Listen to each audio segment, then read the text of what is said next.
안녕하세요. 이번 시간에는 2-3단원 중에 첫 번째 전류가 만드는 자기장에 대해서 배워보도록 하겠습니다. 자, 먼저 오늘의 배움을 같이 읽어보도록 할 건데요.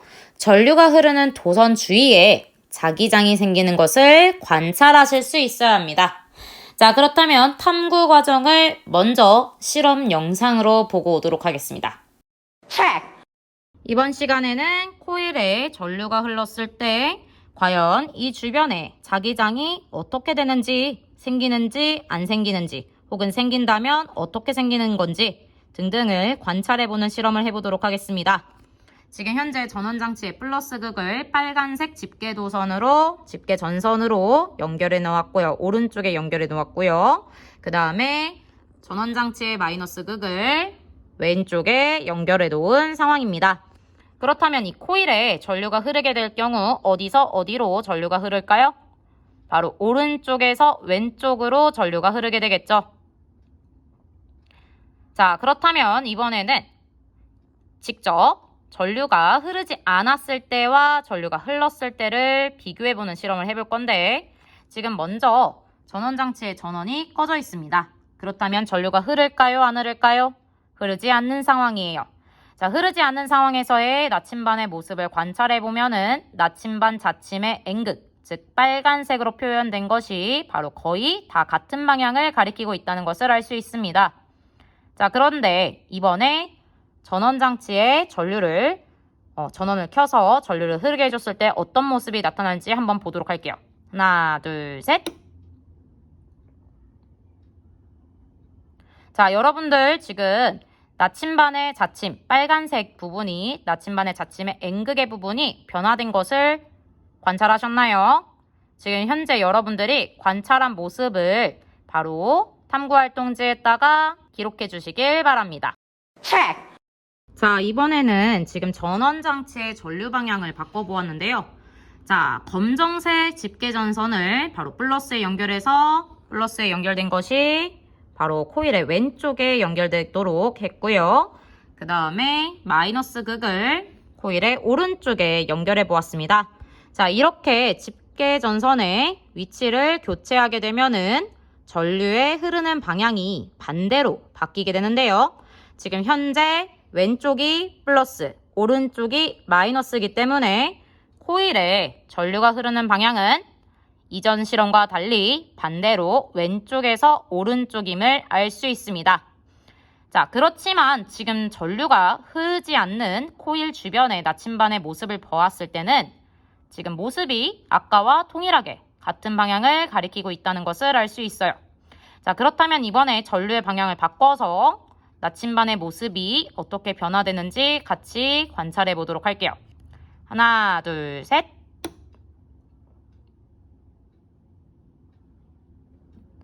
자, 여러분들이 지금 나침반의 N극의 자침이 어디를 향하는지 관찰하셨나요? 변화된 모습이 보이시나요?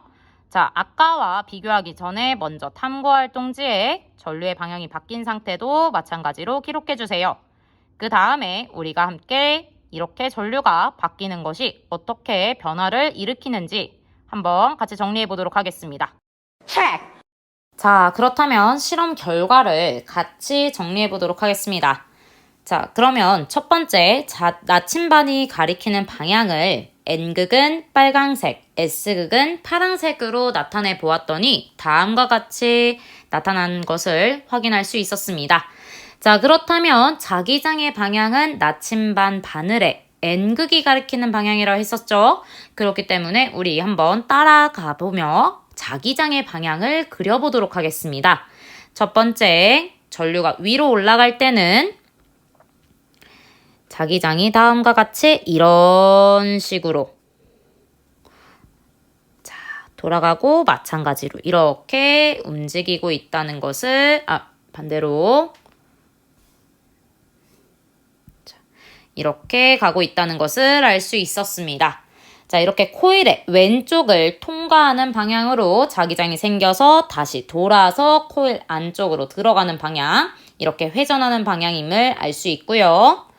옆에 전류가 아래로 내려오는 경우에는 오른쪽으로 자기장이 형성되는데 이 자기장이 다시 이렇게 회전해서 생기고 있다는 것을 알 수가 있습니다.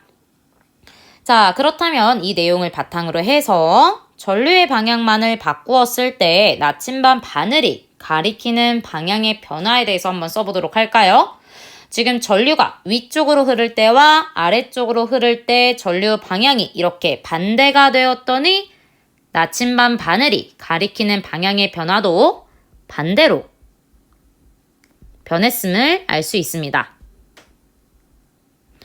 그리고 세 번째, 코일에 전류가 흐를 때 나침반 바늘의 N극의 모습으로 알 수 있는 것은 우리 나침반 바늘의 N극은 바로 자기장 때문에 이렇게 변한다는 것을 알고 있죠. 그렇기 때문에 자기장이라고 써주시면 되고 전류의 방향만을 바꾸었을 때 나침반 바늘이 가리키는 방향의 변화로 최종적으로 알 수 있는 것은 결론적으로 알 수 있는 것은 전류의 방향이 바뀌면 자기장의 방향이 반대로 바뀌었다 라고 알 수 있다고 서술해 주시면 되겠습니다. 자, 이렇게 탐구 내용을 바탕으로 해서 우리 개념을 한번 정리해 보도록 할게요. 자, 먼저 자기장이라는 것은 무엇이냐면요. 바로 자기력이 작용하는 공간을 의미하는 거였다는 걸 기억해 주세요. 자, 이때 이 자기장의 방향은 무엇으로 알 수 있다? 나침반 바늘의 N극으로 알 수 있다는 것을 기억해 주시면 되겠고요. 이때 코일 주위의 자기장의 모양은 막대 자석 주위에 생기는 자기장의 모양과 비슷합니다. 자, 그러면 이 모양을 보면은 지금 위쪽에 이렇게 나침반 3개가 있는데요. 이때 N극이 가리키고 있는 방향이 다음과 같이 나와 있습니다. 마찬가지로 전류가 흐르는 코일 주변에 자기장의 모습은 나침반의 바늘의 모습으로 알 수 있는데요. 이때 마찬가지로 요 위에 3개의 나침반의 모습을 보았더니 다음과 같이 막대자석 주변에 놓았을 때와 모양이 동일하다는 것, 비슷하다는 것을 알 수 있었습니다. 자, 그러면 이를 통해서 이렇게 전류가 흐르는 코일 주위의 자기장의 방향은 전류의 방향이 바뀐다면 자기장의 방향이 어떻게 반대로 바뀐다는 것을 알 수 있고요. 이때 코일 주위의 자기장의 세기는 전류의 세기가 증가하면 자기장의 세기가 증가함을 알고 계셔주시면 되겠습니다. 자, 지금까지 배운 내용을 결론적으로 정리를 하자면요. 코일에 전류가 흐르면 그 주위에, 도선 주위에 자기장이 생긴다는 것을 기억해 주시면 되겠습니다. 그리고 이때 전류의 방향이 바뀌면 자기장의 방향이 반대로 바뀐다는 것. 그리고 전류의 세기가 세지면 자기장의 세기도 세진다는 것. 이렇게 정리할 수 있겠습니다. 자, 그렇다면 지금 배운 내용을 바탕으로 해서 다음 시간에는 이렇게 자기장 속에 전류가 흐르는 도선을 놓았을 때 이 도선에 힘이 작용한다는 것을 배울 건데요. 그 힘에 대해서 한번 살펴보도록 하겠습니다. 그럼 다음 시간에 만나요. 안녕!